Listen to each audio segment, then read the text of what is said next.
네, 이 시간은 제3사 남선교회 헌신 예배로 드립니다. 함께 예배하는 모든 3사 남선교회 회원들에게 또 이 시간 예배 참여하는 모든 성도님들께 성령께서 늘 동행하시는 은혜가 있기를 바랍니다.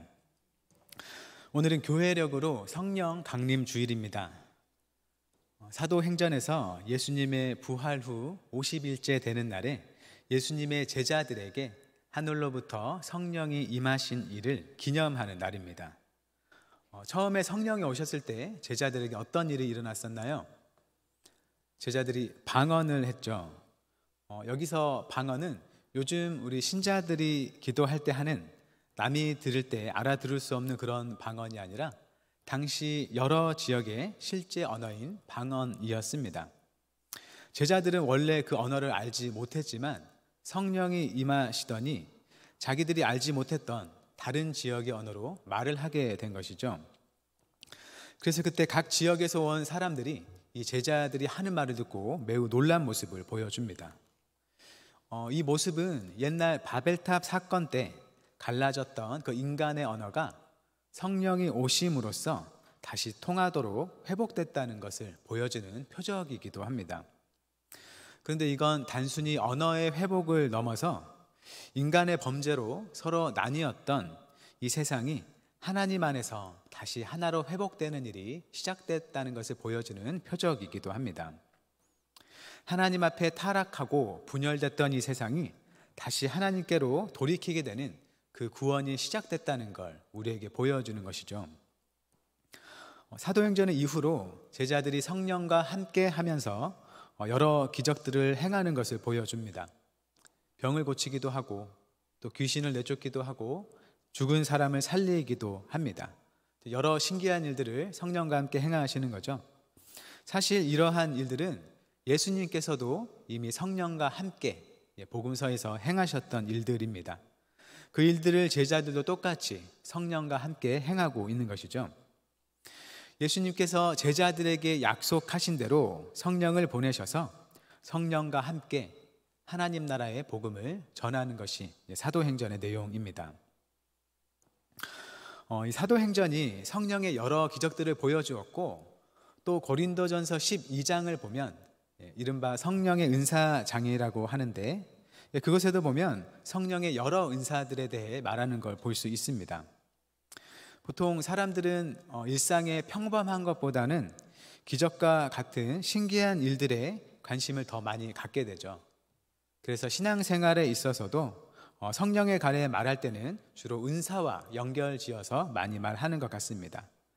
그러다 보니 성령에 대한 관심도 아무래도 성령이 나타내는 기적, 어떤 능력, 병을 고쳐주시는 것, 그러한 일들에 관심을 많이 갖게 되죠. 그런데 이 시간 본문은 성령의 일이라고 하면 흔히 기대할 수 있는, 우리가 신기하다고 여기는 그런 기적이 아니라 더 넓은 영역에서 성령께서 전반적으로 행하시는 일에 대해 말을 합니다. 특정한 개인의 질병을 고쳐준다든지 또는 귀신을 쫓아낸다든지의 일이 아니라 믿는 자라면 누구에게나 해당되는 성령의 일에 대해서 말하고 있습니다. 이 시간 설교 제목인 성령과 함께하는 삶을 이 본문의 내용을 기초해서 다음에 세 가지로 정리해 보았습니다. 성령과 함께하는 삶이란 첫째는 고난을 견디는 삶이고, 둘째는 합력해서 선을 이루는 삶이고, 그리고 셋째는 영화롭게 되는 삶이라는 겁니다. 하나씩 살펴보겠습니다. 첫째로 성령과 함께 하는 삶은 고난을 견디는 삶입니다. 좀 더 풀어서 설명하면 구원의 영광과 자유를 기다리면서 고난을 견디는 삶입니다. 본문 18절을 제가 읽겠습니다. 생각하건대 현재의 고난은 장차 우리에게 나타날 영광과 비교할 수 없도다. 본문의 시작부터 현재의 고난을 말하고 있습니다. 혹시 여러분은 지금 고난을 겪고 계신가요? 아니면 전혀 고난이 없으신가요? 사도 바울이 여기서 말하는 고난은 어떤 고난을 가리키는 걸까요? 사도 바울은 이미 앞에서 성령에 관한 여러 이야기를 하다가 이 시간 본문 18절이 나오게 된 겁니다. 그래서 그 앞 내용을 살펴보는 게 필요하겠죠. 그 앞 내용을 간단하게 살펴보겠습니다. 본문이 속해 있는 로마서 8장은 로마서의 흐름에서 큰 전환을 이루는 장입니다. 사도 바울은 로마서 1장부터 7장까지 인간의 죄와 또 율법, 죽음, 또 하나님께 순종하지 못하는 인간의 연약함 등에 대해서 얘기를 했습니다. 모든 사람이 결국은 하나님 앞에서 죄인이고 그래서 죽을 수밖에 없는 존재라고 천명합니다. 그런데 8장의 시작에서 그 모든 일을 성령께서 해결해 주셨다라고 선포하는 것이죠. 예수님의 십자가를 통해서 우리에게 주어진 그 성령의 일에 대해서 말하기 시작하는 겁니다. 원래 우리는 죄와 죽음에 얽매여서 죄에 순종하고 죽을 수밖에 없는 사람들이었습니다. 그런데 성령께서 우리를 죄와 죽음으로부터 해방시키셨다는 것이죠. 그래서 우리는 이제 죄와 죽음에 얽매이지 않고 하나님을 향해서 살 수 있는 존재가 됐다는 겁니다. 뿐만 아니라 예수님을 믿는 사람들에게 하나님께서 부어주시는 이 성령을 통해서 우리가 하나님의 자녀가 되었다고 말합니다. 그렇게 성도는 하나님의 자녀들이기 때문에 또한 하나님의 상속자들이라고도 말합니다. 그런데 우리가 상속자가 된 것은 그저 우리 개인으로 하나님의 상속자가 된 것이 아니고 우리를 아버지 하나님께로 이끌어 주신 예수 그리스도와 함께 상속자가 되었기 때문에 예수님께서 고난을 받으신 후에 그의 영광을 얻게 된 것처럼 우리 성도들도 하나님이 주시는 영광을 받기 위해서는 반드시 그 전에 예수님께서 받으셨던 고난을 함께 받아야 한다고 말하는 겁니다. 17절 말씀입니다. 자녀이면 또한 상속자 곧 하나님의 상속자요 그리스도와 함께한 상속자니 우리가 그와 함께 영광을 받기 위하여 고난도 함께 받아야 할 것이니라. 그리고 나서 이 시간 본문 18절에 현재의 고난이 이어지는 것이죠. 그래서 이 고난은 어떤 특정한 시대, 어떤 특정한 장소에 살아가는 그 그리스도인에게만 있는 고난이 아니라 예수 그리스도를 믿고 하나님의 자녀가 된 성도라면 누구에게나 있어야 할 고난을 가리킵니다. 예수님을 믿고 하나님의 자녀가 된 여러분은 지금 어떤 고난을 겪고 계신가요? 한 가지 의문이 생길 수 있죠. 세상을 만드시고 또 세상을 다스린다고 하시는 그 하나님의 자녀가 되었는데도 왜 우리가 고난을 받으며 이 땅을 살아가야 하는지 의문이 생깁니다. 왜 하나님의 자녀가 이 세상을 지으신 주인이신 하나님의 자녀가 왜 이 땅에서 고난을 받아야 할까요? 그것은 이 세상이 하나님을 거스르기 때문이다 라고 성경은 얘기합니다. 이 로마서에서 사도 바울은 이 세상이 지금 하나님을 대적하고 있다고 말합니다. 우리도 예수님을 알기 전에는 하나님 앞에 죄인, 원수였던 것처럼 지금 온 세상이 하나님의 원수가 돼서 하나님을 대적하고 있다는 것이죠. 그래서 성도가 하나님의 자녀로서 하나님을 따라 살아간다면 그는 하나님을 대적하는 세상을 자연스럽게 거스를 수밖에 없고 그 때문에 당연히 고난을 받을 수밖에 없다는 겁니다. 그래서 이 고난은 세상의 흐름에 맞서기 때문에 겪는 고난이라고 할 수 있는데 바로 성령께서 이렇게 세상의 흐름에 맞서는 삶으로 우리 믿는 자들을 인도하기 때문입니다. 로마서 8장 14절은 이렇게 말합니다. 무릇 하나님의 영으로 인도함을 받는 사람은 곧 하나님의 아들이라. 하나님의 영의 인도함을 받으며 살아야 하나님의 자녀답게 살고 있다는 것이죠. 그래서 비록 누군가가 나는 예수님을 믿는다라고 고백하더라도 그가 지금 하나님의 영, 즉 성령의 인도하심을 따라 살고 있지 않다면 그는 사도 바울이 이 시간 본문에서 말하는 그 고난을 겪지 않을 수도 있는 것입니다. 고난을 크게 두 종류로 보면 하나는 흔히 박해라고 불리는 고난으로서 특정한 환경에서 믿음 때문에 받는 그런 핍박의 고난이 있고 또 다른 하나는 성령을 따라서 세상과 다른 모습으로 살아가기 때문에 겪는 고난이 있다고 말할 수 있겠습니다. 이 뒤에 말한 두 번째의 고난은 때때로 첫 번째 박해의 고난을 당연히 포함할 때가 있겠죠. 그런데 사도 바울이 본문에서 말하는 고난은 이 두 번째 일반적인 고난, 즉 성령을 따라 살면서 세상을 거스르기 때문에 겪는 고난을 말하는 겁니다. 그래서 비록 어떤 믿는 사람이 종교의 자유가 보장된 나라에 산다고 하더라도 그는 그저 평온하게 이 세상을 살아갈 수는 없는 겁니다. 지금 이 세상이 실상은 하나님을 대적하는 세상이기 때문에 이 세상 안에서 성령의 인도하심을 따라서 충실히 살아간다면 그 삶은 일종의 고난의 삶일 수밖에 없다는 겁니다. 가령 성도는 모두가 어떤 혐오스러운 사람을 내쫓으려 할 때 그 사람을 향한 하나님의 사랑을 말하고 또 말해야 합니다. 또 어떤 범죄자 한 사람이 미움과 벌을 받으며 고통스러워할 때 그 사람을 용서해야 한다고 말하기도 하고, 또 모두가 저 사람은 음식조차 먹을 가치가 없는 사람이라고 여기는 그에게 생명의 양식을 내미는 사람입니다. 우리 자신이 아니라 우리보다 더 크신 하나님께서 그러한 죄인들을 자신에게로 부르시기 때문에 성도는 하나님의 말씀과 성령을 따라서 그렇게 행하는 것이죠. 그러한 모습이 하나님의 은혜와 사랑을 받아들이지 않는 이 세상의 정서와 생각을 거스를 수 있는 것입니다. 세상의 기준과 합리적인 생각을 넘어서는 호의와 사랑, 그리고 이 환대가 오히려 세상으로부터 우리를 공격받게 할 수 있다는 것이죠. 우리가 미련한 사람이라고 손가락질 받을 수도 있고, 또 배척당할 수도 있고, 놀림을 당하거나 이용을 당할 수도 있습니다. 심하게는 맞거나 어떤 큰 해를 입을 수도 있는 것이죠. 그래서 성령과 함께하는 삶은 고난을 견디는 삶입니다.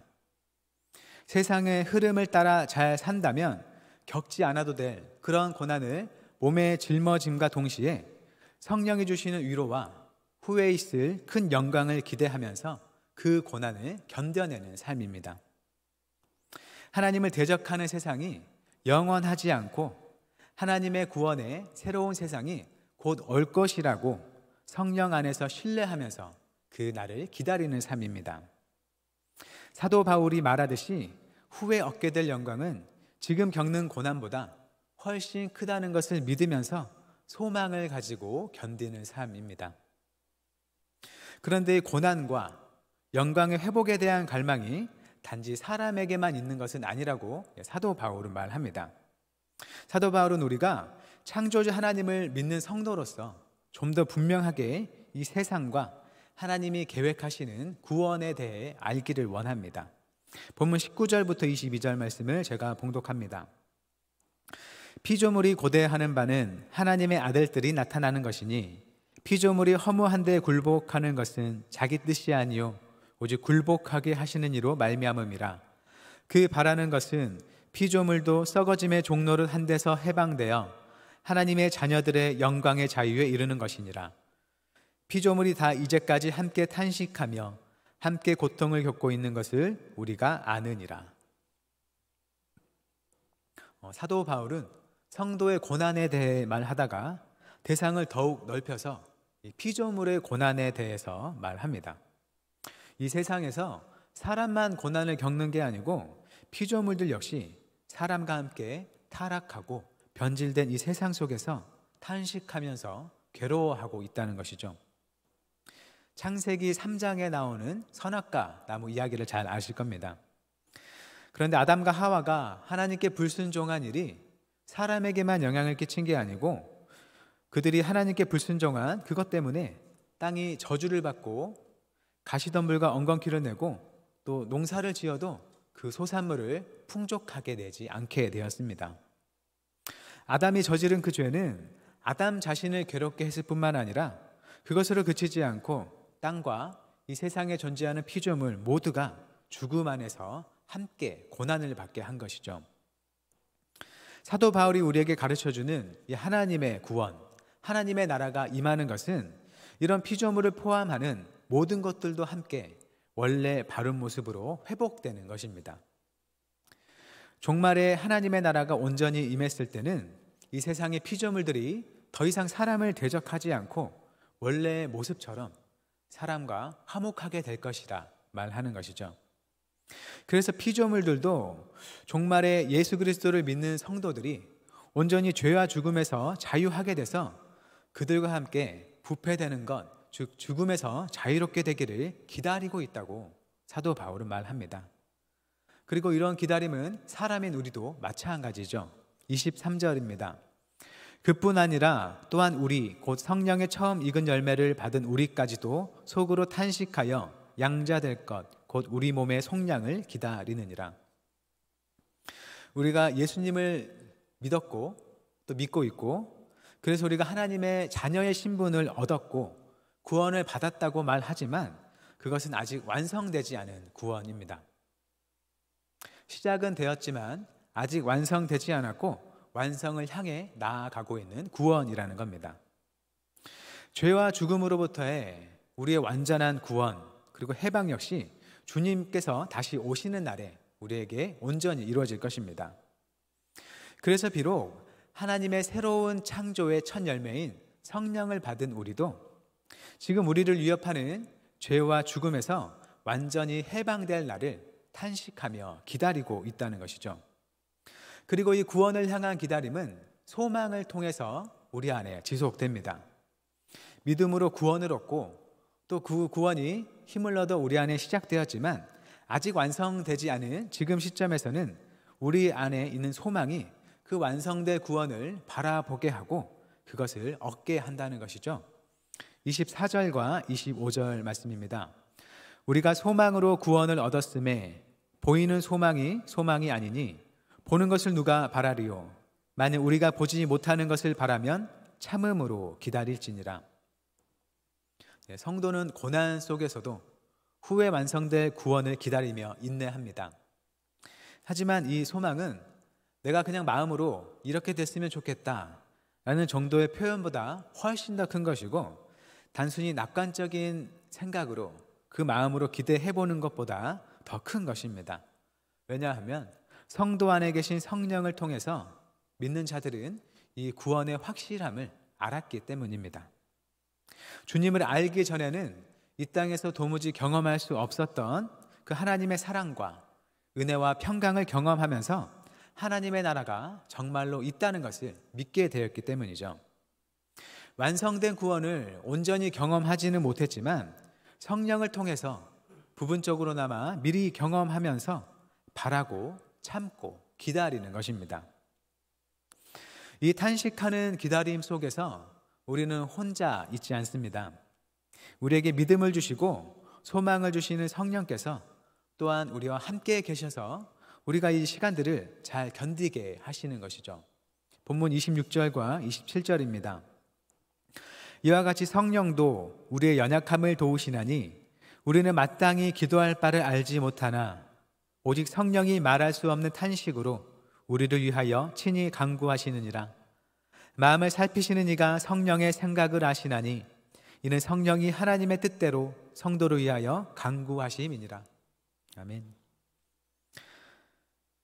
세상을 향한 주님의 온전한 구원을 참고 기다리는 성도를 성령께서 도우십니다. 우리가 기다리는 구원을 위해서 또 주님의 나라가 이 땅 가운데 임하는 것을 위해서 우리가 무엇을 할 수 있을까요? 우리가 구원을 받은 것이 우리의 공로가 아니라 오직 주님의 은혜로 되었다고 고백하는 것처럼 우리는 우리의 구원의 완성과 또 주님 나라가 오는 것을 위해서 무엇을 어떻게 해야 할지 잘 모를 때가 매우 많이 있습니다. 내가 그것을 잘 안다고 하는 순간 아마 그 일은 하나님의 일이 아니라 사람의 일이 될 위험이 크겠습니다. 또 이 세상이 주는 고난에 지쳐서 주님의 구원을 소망하는 것에서 멀어지기까지 우리의 믿음과 그 마음이 연약해질 때도 있습니다. 구원을 계속해서 소망하면서 하나님의 나라를 구하는 그 자리에서 벗어나서 이 땅의 것들에 매여 성령의 인도함이 아니라 자기 자신의 욕심을 따라 구하고 살아갈 때가 있다는 것이죠. 하지만 성령께서 그런 우리를 도우신다는 겁니다. 우리가 비록 구원을 인내로 기다리는 사람으로서 무엇을 구해야 할지 알지 못하면서 탄식할 때가 있지만, 그런 우리를 위해서 성령께서 우리의 탄식에 동참하시면서 친히 간구해 주신다는 겁니다. 이 성도를 위한 성령의 간구는 하나님의 뜻대로 하시는 거기 때문에 하나님께서 성령의 그 모든 생각을 아시고 하나님의 뜻에 따라 응답을 주십니다. 우리는 그 성령의 간구를 통해서 하나님께 붙들려서 소망 중에 우리의 구원을 완성해 가는 것이죠. 이렇게 성령과 함께 하는 삶은 세상을 거스르는 성령의 인도하심 때문에 우리에게 고난을 가져다 주기도 하지만, 동일한 성령의 도우심으로 구원의 영광과 자유를 기다리며 이 고난을 견디게 합니다. 둘째로, 성령과 함께 하는 삶은 고난 중에도 합력해서 선을 이루는 삶입니다. 28절 말씀입니다. 우리가 알거니와 하나님을 사랑하는 자 곧 그의 뜻대로 부르심을 입은 자들에게는 모든 것이 합력하여 선을 이루느니라. 아멘. 우리는 인생을 살면서 매우 여러 가지 일들을 겪습니다. 우리가 하루하루 겪는 일들이 과연 나에게 어떤 결과를 가져다 줄지, 이러한 일들이 나를 어디로 인도하려는지 모를 때가 많이 있죠. 특히 고난의 문제 앞에서는 매우 낙심하거나 좌절할 때가 많이 있습니다. 하지만 28절 말씀은 그런 중에도 성도는 주님 안에서 두려워하지 않아도 된다는 것을 말해주고 있습니다. 하나님을 사랑하는 자, 그의 뜻대로 부르심을 입은 자들에게는 모든 것이 합력해서 선을 이룬다고 하죠. 하나님을 사랑하는 자는 누구인가요? 네, 우리 말 그대로 하나님을 살아가는 자, 모든 성도를 가리키겠습니다. 네, 구체적으로는 우리를 먼저 사랑하신 그 하나님의 부르심에 믿음으로 신실하게 응답하면서 구원의 약속을 받아들인 사람입니다. 예수님의 말씀에 따르면 주님을 사랑하는 사람은 주님의 계명을 지키는 사람입니다. 요한복음 14장 21절을 보면 예수님께서는 나의 계명을 지키는 자라야 나를 사랑하는 자니라고 말씀하십니다. 입술의 말로만이 아니라 말씀대로 지켜 행하는 사람이 정말로 하나님을 사랑하는 사람이라고 우리에게 알려주는 것이죠. 우리가 연약해서 지킬 수 없었던 그 하나님의 계명을 성령의 도우심을 힘입어서 지켜 행하는 사람이 하나님을 사랑하는 사람인 것입니다. 그는 또한 하나님의 뜻대로 부르심을 입은 사람입니다. 스스로의 행위와 능력으로 하나님께 나아가는 자가 아니라 그럴 수 없이 죄인이고 하나님을 알지 못했을 때 전적인 하나님의 은혜에 그 부르심에 응답해서 하나님께 나아간 사람입니다. 하나님과의 관계의 원천이 자기에게 있지 않고 하나님께 있다는 것을 고백하면서 자신의 모든 삶을 하나님께 의존하는 사람입니다. 이렇게 하나님을 사랑하는 자, 하나님의 뜻대로 부르심을 입은 사람에게는 그의 삶에 일어나는 모든 일이 합력해서 선을 이루는 것이죠. 그들이 겪는 많은 슬픔과 그 고난들조차도 하나님께서 선으로 바꿔내시는 겁니다. 자기를 따르지 않고 또 세상을 따르지 않고 오직 하나님을 따르는 사람은 그 삶이 오롯이 하나님의 손 안에 있는 만큼 하나님께서 그 모든 일을 가지고 선을 이루어내시는 겁니다. 셋째로, 성령과 함께 하는 삶은 주님의 형상을 닮아가며 영화롭게 되는 삶입니다. 본문 29절과 30절 말씀입니다. 하나님이 미리 아신 자들을 또한 그 아들의 형상을 본받게 하기 위하여 미리 정하셨으니 이는 그로 많은 형제 중에서 맏아들이 되게 하려 하심이니라. 또 미리 정하신 그들을 또한 부르시고 부르신 그들을 또한 의롭다 하시고 의롭다 하신 그들을 또한 영화롭게 하셨느니라. 하나님이 우리를 구원으로 부르신 것은 바로 그 아들, 즉 예수님의 형상을 본받게 하기 위함이다 라고 성경은 말하고 있습니다. 그리고 이 일은 이 목적은 하나님의 계획과 능력에 의해서 보장을 받습니다. 하나님께서 성도를 미리 아셨고 또 정하셨고 부르셨고 의롭다 하시고 영화롭게 하신다고 하죠. 그런데 그 영화로움은 다른 게 아니라 주님의 형상, 하나님의 형상을 닮은 영광이라고 합니다. 우리는 믿음 생활을 하면서 하나님께 영광을 돌린다고 말할 때가 가끔 있습니다. 어떤 일을 할 때 좋은 결과를 얻어서 내가 사람들로부터 칭찬이나 영광을 받을 때 그 모든 공로와 영광을 하나님께 돌리는 것이죠. 누군가는 이렇게 자기의 영광을 하나님께 돌린다고 말하는 모습이 굉장히 멋져 보여서 자기도 세상에서 훌륭한 일을 해서 또는 어떤 높은 지위에 올라가서 하나님께 영광을 돌려야겠다라고 마음을 먹기도 합니다. 그리스도인은 믿지 않는 사람보다 좋은 성과를 내서 그것이 자기의 힘이 아니라 하나님의 능력으로 된 것이라고 간증하면서 하나님께 영광을 돌려야 한다고 생각하는 겁니다. 즉 성도가 세상에서 잘 돼야 하나님께 영광이 된다는 생각이죠. 그런데 하나님은 우리에게 이 세상에 어떤 좋은 것을 주어서 우리를 영광되게 하고 하나님 자신도 그 일을 통해서 영광을 받는 것보다 그저 하나님 자신을 우리에게 주셔서 우리와 하나님을 영광스럽게 하고 싶어 하십니다. 방금 읽은 본문 29절, 30절이 그것을 보여주고 또 사도 바울은 다른 어떤 것보다 종마르 때에 자신의 모습이 주님과 같은 형상으로 변할 것을 기다리면서 주님께서 다시 오실 날을 기다렸습니다. 하나님이 우리에게 주시고자 하는 모습은 이 세상의 어떤 뛰어난 사람보다 어떤 뛰어난 업적을 남긴 사람보다 비교할 수 없이 뛰어난 주님의 모습입니다. 하나님께서는 바로 그 계획으로 우리 성도 한 명 한 명을 부르시는 것이죠. 우리 안에 계시는 성령께서 우리 삶을 인도하면서 우리가 주님을 닮아 영화롭게 되도록 빚어 가시는 겁니다. 이제 말을 맺겠습니다. 우리를 구원하신 하나님은 우리를 홀로 두지 않으시고 약속하신 대로 주님의 성령을 보내셔서 우리와 함께 하십니다. 성령이 인도하시는 삶은 세상이 추구하는 목표와 그들의 방법과는 다르기 때문에 우리로 하여금 하나님을 알지 못하는 세상으로부터 고난을 겪게 합니다. 하지만 이 고난은 하나님의 영광스러운 구원이 보장되어 있는 생명의 고난입니다. 성령께서는 그런 고난 중에 우리를 버려두지 않으시고 또 우리와 또 온 피조세계와 함께 탄식하시면서 우리의 삶을 붙들어 주십니다.